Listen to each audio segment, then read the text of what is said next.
एक खास बात है और वो खास बात ये है कि रामदेव सर आपको हमेशा बड़े धीर गंभीर स्वभाव में दिखेंगे और हमेशा चेहरे पे 4 इंच वाली मुस्कुराहट लेकर विजय जी मिलेंगे।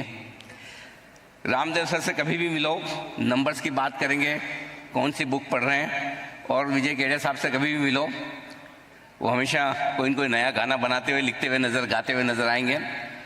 रामदेव सर को मिलो ऐसा लगेगा कि हर वक्त बहुत बिजी है, और केडिया साहब को मिले तो लगता है कि दुनिया भर का समय है और इनके पास हर चीज़ के लिए समय है। एक आपको हमेशा एकदम कहीं सूट में कहीं कोई सल ना हो, बिल्कुल एकदम फर्स्ट क्लास सूट हो, और दूसरा एकदम फंकी स्टाइल में आप देख भी नहीं सकते कि कोई स्टॉक मार्केट का अगर बाहर निकल जाए तो ऐसा लगे कोई फिल्म स्टार घूम रहा है बाहर, वैसे विजय जी है। तो एक बार जोरदार तालियां हो जाए दोनों के लिए। तो हमें डिस्कस ये करना है कि क्या वाकई में मार्केट में बड़ा पैसा बन सकता है, बड़ा पैसा बनेगा तो कहाँ बनेगा। लेकिन थोड़ा पहले हिस्ट्री और ट्रैक रिकॉर्ड भी जानना जरूरी है कि वाकई में किसी स्टॉक में 10, 20, 25, 50% बने, डबल हो जाए, बेचने खुश हो जाए, उतना काफ़ी है या 10, 20, 25, 50 गुना भी हो सकता है, राइट। तो पहले मैं शुरुआत करूं कि देश की हालत क्या है, इकोनॉमी कितनी मजबूत है, बाजार कैसे हैं, ये सब अपनी जगह है। लेकिन एक आइडिया पहले मैं आपसे डिस्कस करना चाहता हूं, जिससे कि यहाँ पे जितने हमारे ऑडियंस है उनको एक कॉन्फिडेंस आ जाए कि हाँ 10, 20, 50 गुना भी पैसा बनता है मार्केट में। तो रामदेव सर शुरुआत आपसे करता हूँ, कोई भी एक आइडिया आपको लगे कि यार ये वाला जो था आइडिया, ये बम्पर था, ये मैंने किस तरह से इस स्टॉक को चुना। वैसे मुझे 4-5 पता है, आप कहेंगे तो मैं नाम ले दूंगा अगर आप मना करेंगे तो, लेकिन आप कर ही लेंगे। तो ये स्टॉक मैंने कहाँ कैसे चुना, किस तरह से मैं इसमें 10, 20, 50 गुना पैसा बना पाया, 100 गुना पैसा बना पाया। तो वो जो ट्रिक है बड़ा और लंबा पैसा बनाने की, एक कोई एग्जाम्पल उसका हो जाए। देखिए क्या होता है, जब भी कोई नया सेगमेंट आता है, नया बिजनेस बनता है, तो उस समय नए कंपनी की शुरुआत होती है। तो नया बिजनेस में जो नई कंपनी होती है उसकी लाइफ बहुत लंबी होती है। जैसे आप समझ लीजिए 95, 96 में आपका बैंक का प्राइवेटाइजेशन हुआ तो 5-10 लाइसेंस मिले, उसमें एक लाइसेंस HDFC बैंक को भी मिला, है ना।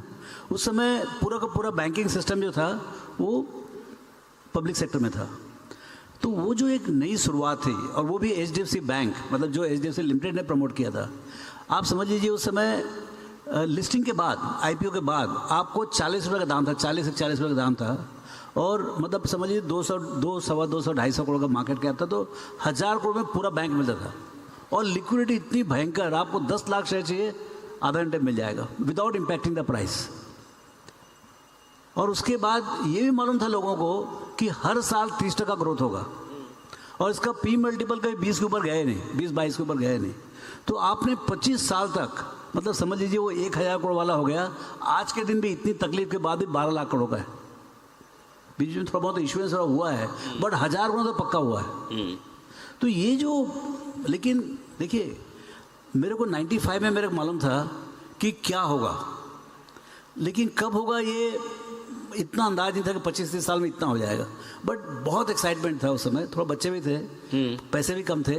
तो हमने करीब 5-6 लाख शेयर खरीदा। तो मतलब मेरा टोटल पोर्टफोलियो वैल्यू था 10 करोड़ का उस समय। हर्षद मेहता के बाद 30 वाला 10 हो गया था। 10 करोड़ में जो था उसमें हमने ये 5 लाख से गए थे, मतलब 70-80 लाख करोड़ गए, एक आध मतलब 7-8% of my portfolio I bought that. इतना कॉन्फिडेंस था। ओके, लेकिन एक खबर आया कि भाई बॉन्ड 53 का भाव था, 54 का भाव था, कि इसमें वो नेटवर्क जो था उसके कोलैबोरेटर वो चले जा रहे हैं। और एक्चुअल में खबर सही था, हमारा इंटरप्रिटेशन गलत था। हमने कंपनी सब शेयर बेच दिए एक दिन में। अच्छा, पूरे बेच दिए, 5.25 साढ़े 5 लाख शेयर थे, सब बेच दिए। और वो उससे 8 आना दाम गिरा नहीं। अच्छा, हाँ। फिर उसके बाद हम वापस एंट्री लिए 2002 में, और उसके बाद बहुत पैसे बनाए उसमें।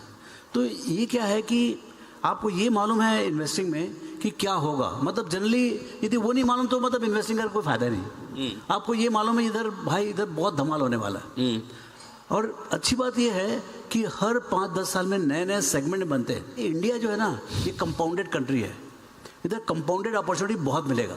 और आपको ये मालूम है कि इसमें क्या होगा, लेकिन आपको पेशेंस चाहिए वो होने के लिए। करेक्ट। तो वो चीज़ जो है ना, आप धीरे धीरे सीख रहे हैं। अब मेरे पास जो शेयर हैं सब, मैं सबको बोलता हूँ मैं 20-25 साल के लिए खरीद रहा हूँ। अब वो उतनी हिम्मत भी होनी चाहिए, 25 साल तक बैठ रहे नहीं। सेम सवाल विजय सर आपसे भी यही है कि कोई ऐसी बड़ी थीम, बड़ा सेक्टर, बड़ा स्टॉक आपने पकड़ा और आपको लगा कि यार ये 10, 20, 50, 100 गुना हो सकता है, और उसकी किस तरह से कहानी रही। लेकिन उससे पहले कि विजय सर जवाब दे, एक चीज़ अगर आप लोगों ने नोटिस की और रामदेव सर के जवाब में, वो बहुत इंपॉर्टेंट है।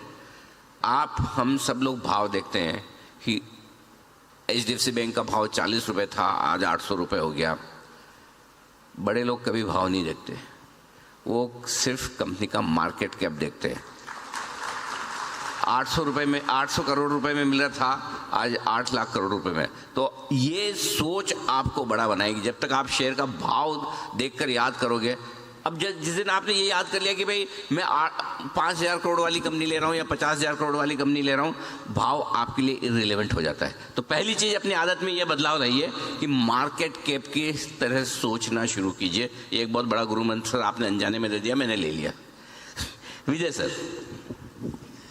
तो सर ऐसा है कि एक बात पक्का है कि ये जो मल्टीपल होते हैं 10 गुना, 20 गुना या 50 गुना, ये सोच के नहीं होते हैं। मेरे साथ तो कम से कम, मेरे में इतना नॉलेज नहीं है कि जब मैं लेता हूँ तो ये सोचूं कि शायद ये 20 गुना हो जाएगा, 50 गुना हो जाएगा, तो ऐसा मालूम नहीं पड़ता। कोट है ना sir, 1 idea can change your life. तो ऐसे एक मेरा कंपनी था सेरा सैनिटरी वेयर, ओके, जो मैंने 2005-06 में लिया था, और मैंने करीब 80 रुपये का भाव में लिया मैंने, और करीब 3% कंपनी का लिया होगा। उसके बाद के अंदर में वो शेयर सर वो 2008 की तेज़ी के अंदर में वो 225 रुपया हो गया। फिर जब 8 की मंदी आई लेमन ब्रदर्स की, तो घट के फिर 50-60 रुपया हो गया। फिर वो समझिए 600 हो गया, फिर 200 हो गया, फिर 1500 हो गया, फिर 800 हो गया। इस तरह वो शेयर चलता रहा। वो कोविड के अंदर में वो 4200 वाला शेयर 1700 रुपया हो गया।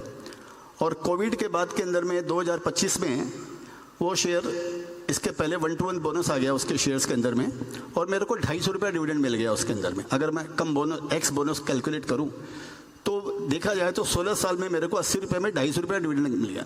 तो मेरा FD का, सेविंग्स वेविंग्स का अगर आप जोड़े तो ये सारा मेरे को डिविडेंड में आ गया। तो शेयर्स मेरे लिए फ्री हो गया। 1-to-1 जब 1% लास्ट में मेरे पास में बचा, जो 2024 में मैंने 16,400 में बेचा, 8,200 में, और 1-to-1 बोनस, तो मेरा पैसा 16,400 गुना हो गया। वाओ। और वो हुआ 17-18 साल के अंदर में। तो ये इसके अंदर में ऐसा कहानी है। लेकिन ये आप सोच के नहीं कर सकते हो, इसके लिए आप में पेशेंस भी चाहिए। करेक्ट। और कितनी बार वो शेयर 50-50%, 60% ऊपर से ड्रॉ डाउन हो गया उसके अंदर। नहीं, तो उसमें एक दिक्कत आती है, उसमें कोई बड़ी बात नहीं कि आपने स्टॉक खरीदा 50% नीचे हो गया। बहुत लोगों के होते हैं, बहुत सारे स्टॉक होते हैं। लेकिन जो आमतौर पर इन्वेस्टर गलती क्या करते हैं कि जैसे 50% नीचे देख लिया, फिर भाव आया, मतलब उस समय जो खुशी होती है ना केडिया साहब, मैं बता नहीं सकता आपको। इतनी खुशी तो अगर आप स्टॉक लो और 20-25% तुरंत बढ़ जाए, पैसा कमा ले, उतने नहीं होती है जितना 50% स्टॉक गिर गया और वापस भाव आया और भाव पे बेचने की जो खुशी होती है वो अनपैरेलल है। बोले जान छूटी, आज के बाद ये शेयर हाथ नहीं लगाना है। तो आपको ऐसी फीलिंग नहीं आती तब?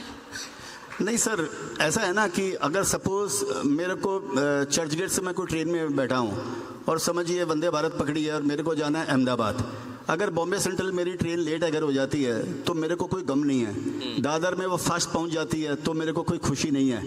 मेरा नज़र जो होता है मेरे डेस्टिनेशन पे रहता है, मेरा नज़र बीच की जर्नी के अंदर में नहीं है। तो इस बोलकर मेरे को, बल्कि जब वो पुराना भाव लौट के जब वापस पुराने भाव पे आता है, जैसे आपने बताया 50% घट के जब वो भाव पे आता है, तो मन में कॉन्फिडेंस होता है कि ये मैंने चीता पकड़ा है मैंने। क्या बात है। नहीं तो 50% गिर के वापस रिकवरी कर ले, वैसा तो दमदार उसमें दम होना चाहिए। तो बल्कि वो कॉन्फिडेंस को बढ़ाता है कि शायद मैं सही रास्ते पे हूँ। सर आपने बोला मैं 10 साल से कम के लिए शेयर नहीं खरीदता, बराबर है विजय सर? आपने बोला मैं 10 साल से कम के लिए शेयर नहीं खरीदता। आज आपको एक शेयर खरीदना है 10 साल के लिए, हाँ खरीदना है, बताइए। तो ऐसा है, मैंने एक एक्रोनिम तैयार किया सर, उसका नाम मैंने रखा है राइज, RISE, राइज। राइज।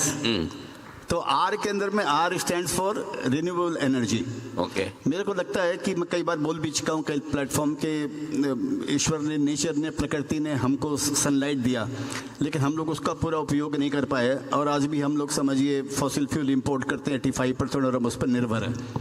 तो हम लोगों ने, नहीं तो हमारे पास में बहुत बड़ी अपॉर्चुनिटी थी, लेकिन जब आँख खुले तब सवेरा।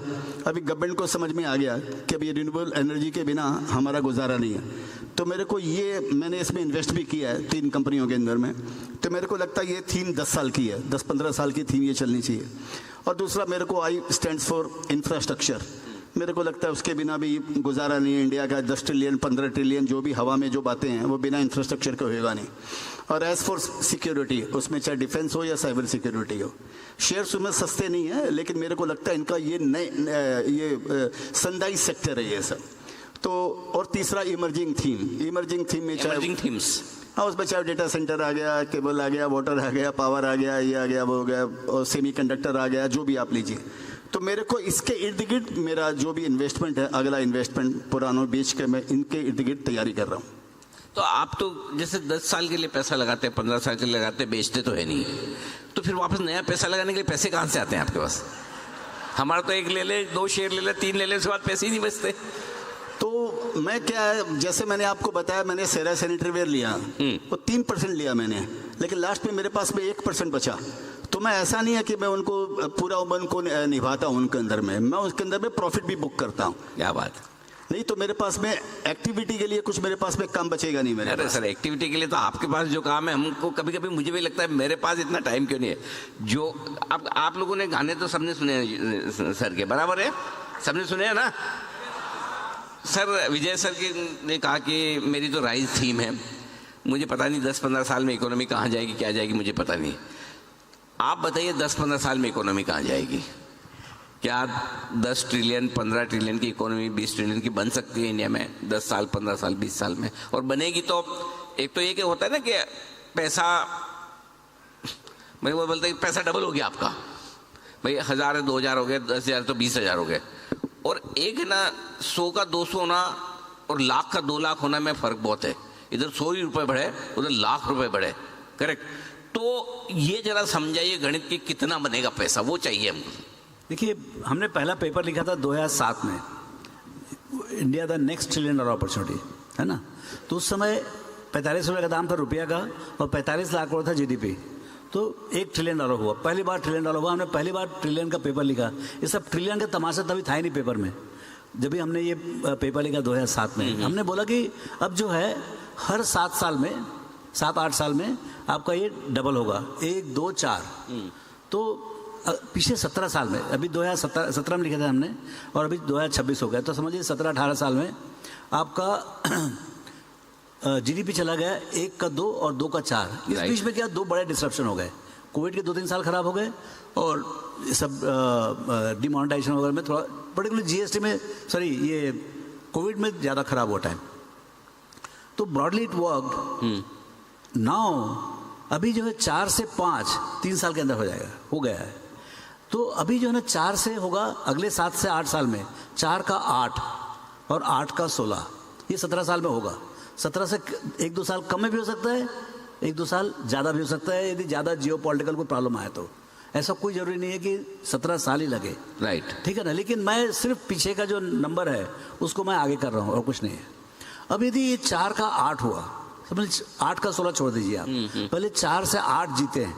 आपने कभी देखा था मुंबई में 1 लाख रुपए स्क्वायर फुट भाव जुहू में, या वर्ली, मतलब आप जहाँ से माहिम क्रॉस करो, anything which is new, it is going to be 1 lakh rupees per square foot. Absolutely. और वो भी कभी 4 साल के बाद आपको डिलीवरी मिलेगा।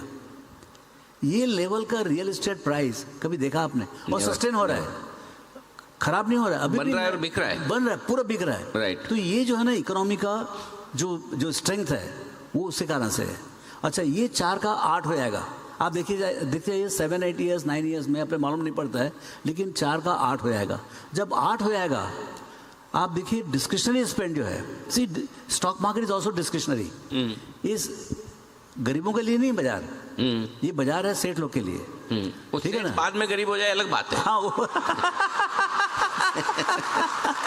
आपसे भी वही जानना है कि मेगा ट्रेंड्स नए क्या बन रहे हैं, बड़ा पैसा कहाँ बनेगा। इकोनॉमी आपने बता दी, समझा दी कि चलिए बहुत पैसे बनने वाले हैं, 7-8 ट्रिलियन अगर इकोनॉमी में जुड़ेंगे आने वाले समय में तो सबके बनेंगे और बहुत ज़्यादा बनेंगे, अपने को तो थोड़ा ही चाहिए। देखिए, एक तो पहली बात जो ऑप्टिमिज्म होना चाहिए, ऑप्टिमिज्म बहुत जरूरी है। ये जितने बदमाश लोग सबे आके जो मतलब ये सरकार ये कर दी वो कर दी, नेगेटिव बोलने वाले इतने नेगेटिव बोल रहे, सबसे पहले उनको भगाओ यहाँ से। मतलब नहीं, सही बात है, एकदम सही है। एकदम माथा खराब कर देते हैं, समझे ना। कि अच्छा वो खराब भैया में ज़्यादा खराब बोलते हैं, समझे ना। तो मतलब जो रहा साहब पोजीशन रहता है वो ही निकल जाता है। तो उनसे बचना बहुत जरूरी है, ठीक है ना। ज़्यादा मतलब जी बिजनेस देखना चाहिए बाकी, लेकिन दूसरा देखना चाहिए उतना। सर मैं एक चीज़ पक्के से बोल सकता हूँ, कम से कम जिस समय मार्केट ख़राब है हम लोगों का मूड ख़राब नहीं होने देते हैं।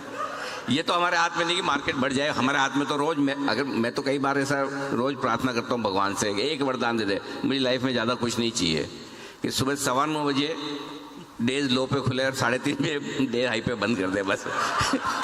इसके बाकी सब हमारे सब लोग हैंडल कर लेंगे, इतना आ जाए तो काफ़ी है। लेकिन यही बात है कि जब और हैंड होल्डिंग की ज़रूरत ही उसी वक्त होती है।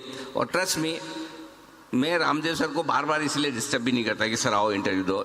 जब ऐसा लगता है कि बड़ा मायूसी वाला मंदी वाला माहौल है तो सर को बुला के हम एक बूस्टर डोज ले लेते हैं कि सब ठीक चल रहा है, एकदम फर्स्ट क्लास। तो ठीक तो चल रहा है, बढ़िया भी चल रहा है।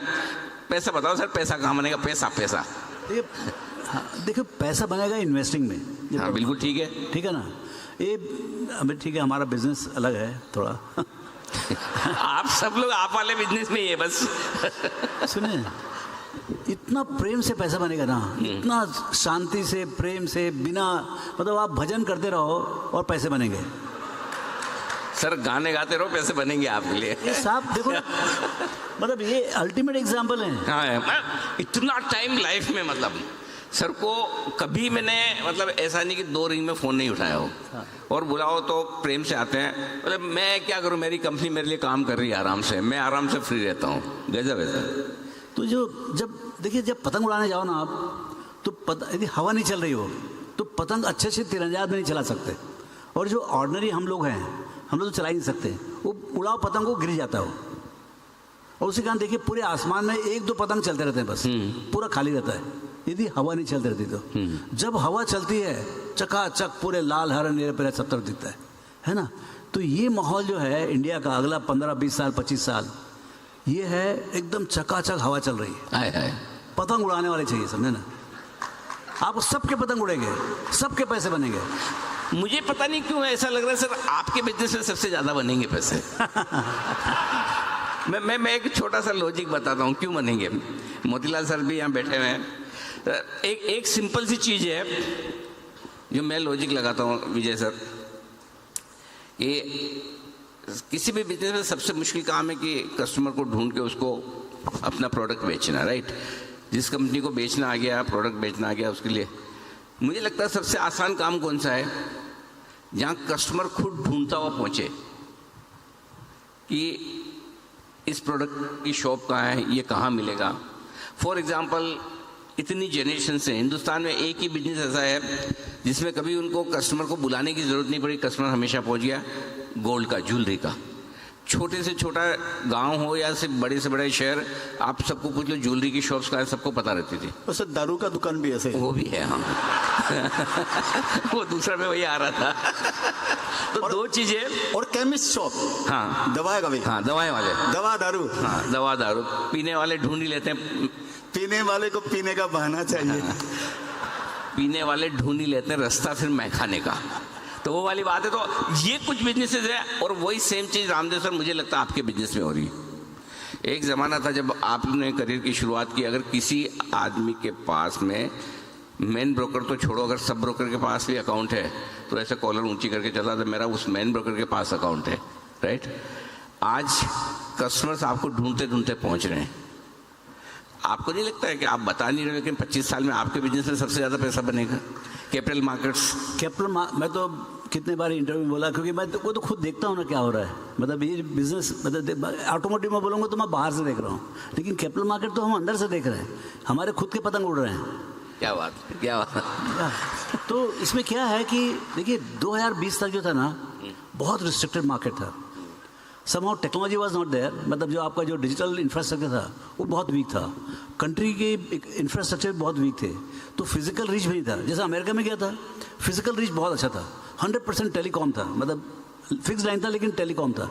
अब क्या इंटरनेट जो है ना पूरा हवा में चलता है, और पूरी कंट्री में डिजिटल इंफ्रास्ट्रक्चर आ गया 2020 में, और आ गया कोविड।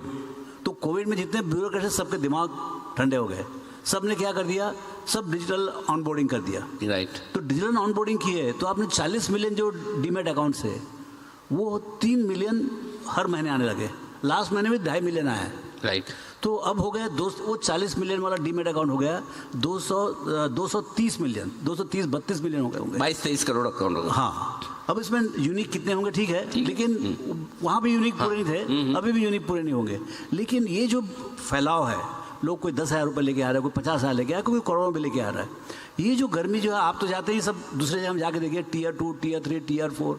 पहले हम जाते थे जयपुर, राजकोट तो गए नहीं कभी, और इस सब जगह हम जाते थे तो बहुत आवभगत करते थे, कोई रसगुल्ला खिला रहा है, कुछ कर रहा है, ऐसे ऐसे कोई यूनिक आदमी आ गया बाहर से ऐसा।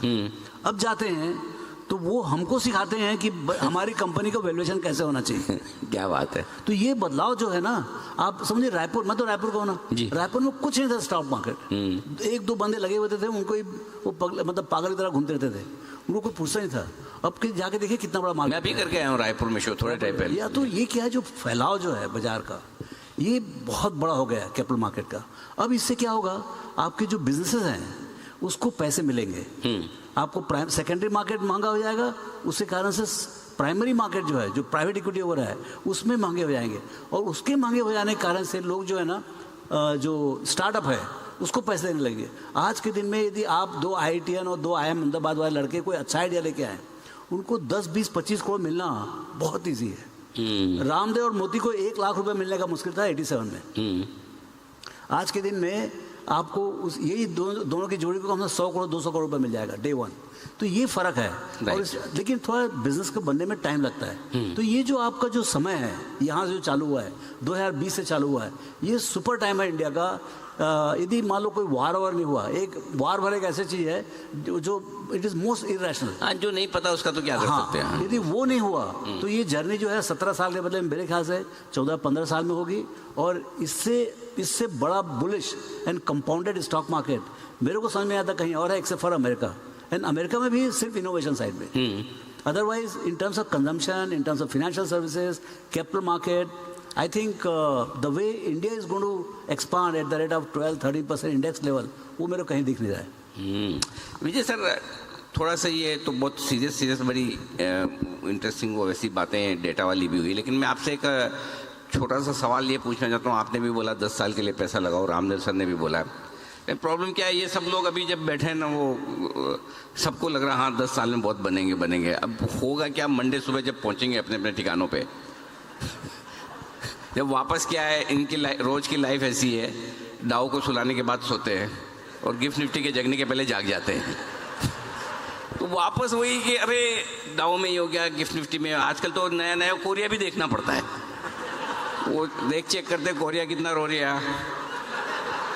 अब ये रोज वाले झंझट से कैसे बाहर निकले? आप नहीं देखते हो? आप देखते हो तो फिर आपका क्या रिएक्शन होता है? कौन सा गाना गाते हो फिर आप? तो मैं तो सर वो कहता हूँ, किसी को भी ना समझ में तू आए, तू बढ़ता बढ़ता क्यों गिर जाए। गा के बता सर, ऐसा मजा नहीं आता। ऐसा हमको क्या पता आपने क्या बोला। किसी को भी तो ना समझ में तू आए, तू बढ़ता बढ़ता क्यों गिर जाए। ये 90% लोग क्यों पैसे गवाए, जो सोचा समझा खूब समझ में आए।